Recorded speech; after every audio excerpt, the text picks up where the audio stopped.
ఆంధ్రప్రదేశ్ రాష్ట్రం ఎయిర్పోర్ట్ల విషయంలో, విమానాశ్రయాల విషయంలో రికార్డు సృష్టించబోతా ఉంది. భారతదేశంలో ఎక్కడా లేనన్ని ఎయిర్పోర్ట్లు ఆంధ్రప్రదేశ్ రాష్ట్రంలోకి రాబోతున్నాయి. ఇప్పటికే మనకి 7 ఎయిర్పోర్ట్లు ఉన్నాయి. రాయలసీమ, రతనాల సీమ, వెనుకబడిన ప్రాంతం అని చెప్పుకోబడుతున్న రాయలసీమ ప్రాంతంలో 4 ఎయిర్పోర్ట్లు ఉన్నాయి. ఒకటి తిరుపతి. తిరుపతి అంతర్జాతీయ విమానాశ్రయంగా అంతర్జాతీయ విమానాలు సంచరించడానికి కావలసిన ఏర్పాట్లు చేశారు. అంతర్జాతీయ సంస్థలు, విమానయాన సంస్థలు ముందుకొస్తే అది ఇప్పుడు అన్ని అనుమతులు ఇంటర్నేషనల్ ఎయిర్పోర్ట్కి అనుమతులు ఉన్నాయి తిరుపతికి. ఇక రెండవది కడప, మూడవది కర్నూలు ఓర్వకల్లు దగ్గర, నాలుగవది పుట్టపర్తి. వీటితో పాటు విజయవాడ గన్నవరం ఎయిర్పోర్ట్ ఎవ్వరి ఊహించని రీతిలో దాని అభివృద్ధి శరవేగంతో ముందుకు జరుగుతూ ఉంది.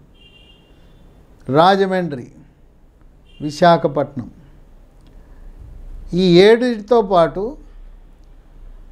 హైదరాబాదులో, శంషాబాద్లో ఉండే అంతర్జాతీయ విమానాశ్రయాన్ని తలదన్నేలా భోగాపురంలో జూన్ 2020 నాటికి ఇంటర్నేషనల్ అంతర్జాతీయ ఎయిర్పోర్ట్ సిద్ధం కాబోతా ఉంది. దీనివల్ల ఆంధ్రప్రదేశ్ రాష్ట్రమే కాదు, ఒరిస్సా, ఛత్తీస్గఢ్ రాష్ట్రాల నుంచి కూడా ప్రయాణికులు అక్కడికి రాబోతున్నారు. వీటితో పాటు భవిష్యత్తులో అమరావతిలో కూడా ఒక అంతర్జాతీయ విమానాశ్రయాన్ని నిర్మించాలని 2500 ఎకరాలలో ఒక స్థలాన్ని కూడా చంద్రబాబు నాయుడు ఎంపిక చేయటం అనేది విశేషం. మరి గన్నవరం ఎయిర్పోర్ట్ ఏం చేస్తారంటే, గన్నవరం ఎయిర్పోర్ట్ని నడుపుతారు, అంతర్జాతీయ విమానాశ్రయం కింద అమరావతిలో నడుపుతారు. 2 టెర్మినల్ ఉంటాయి.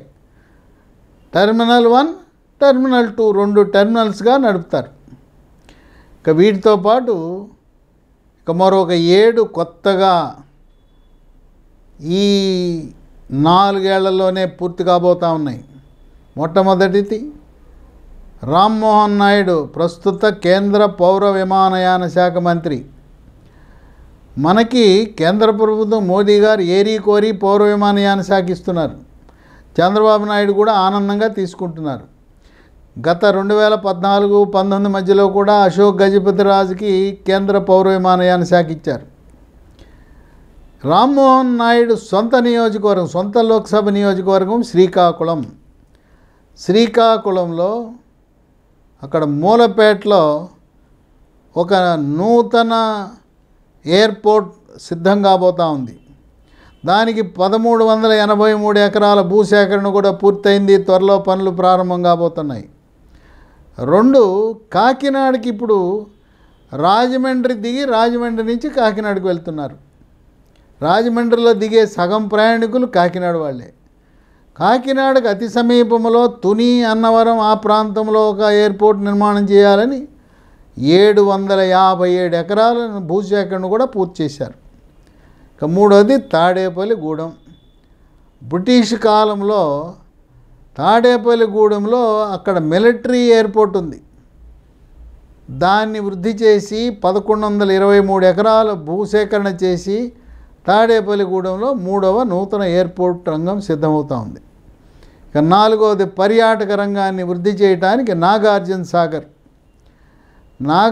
సాగర్ వర్షాకాలంలో గేట్లు ఎత్తి అక్కడ గేట్లపై నుంచి అక్కడ నీరు ప్రవహిస్తూ ఉంటే దాన్ని వీక్షించడానికి దక్షిణ భారతం కాదు, పూర్తి భారతదేశం నుంచి అక్కడికి పర్యాటకులు వస్తూ ఉంటారు.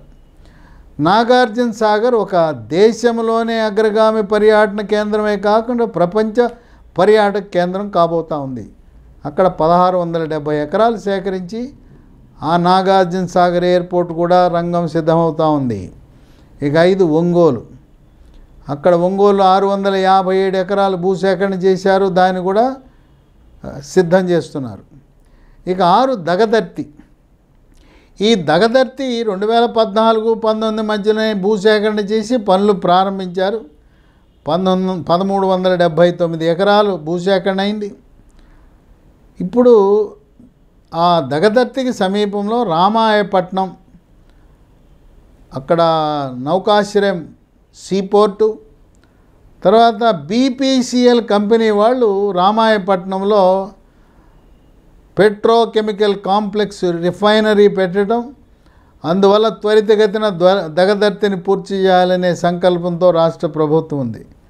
ఇక 7 కుప్పం. కుప్పంలో 683 ఎకరాలను మొదటి దశలో భూసేకరణ చేశారు. రెండవ దశలో 567 ఎకరాలు రంగం సిద్ధమైంది భూసేకరణ. అయితే దీనికి సమీపంలో ఇండియన్ ఎయిర్ ఫోర్స్ బెంగళూరు వాళ్ళ విమానాశ్రయం ఉంది.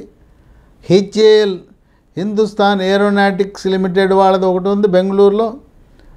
మరి దేవనహల్లిలో బెంగళూరు అంతర్జాతీయ విమానాశ్రయం ఉంది. ఉన్నా కూడా కుప్పంలో ప్రాధాన్యత ఏంటంటే చంద్రబాబు నాయుడు ఆలోచన ప్రయాణికుల కంటే కూడా కార్గో రవాణాకు ఉపయోగపడే ఎయిర్పోర్ట్ని కుప్పంలో నిర్మాణం చేస్తున్నారు. కుప్పం నుంచి ఏమి ఎగుమతి చేయొచ్చు? కుప్పం నుంచి బంగారం లాంటి పూలను పండించవచ్చు. పూలతో పాటు పండ్లు ఇక్కడి నుంచి గల్ఫ్ దేశాలకు, యూరప్ దేశానికి మనకు సీజనల్ పండ్లు, మామిడి పండ్లు, బంగారం లాంటి మామిడి పండ్లు ఉంటాయి. అలాగే పువ్వులు కూడా బెంగుళూరులో ఎలాంటి పువ్వులు ఉంటాయో దానికి తలదన్నేలా ఉంటాయి కుప్పంలో పువ్వులు, పండ్లు.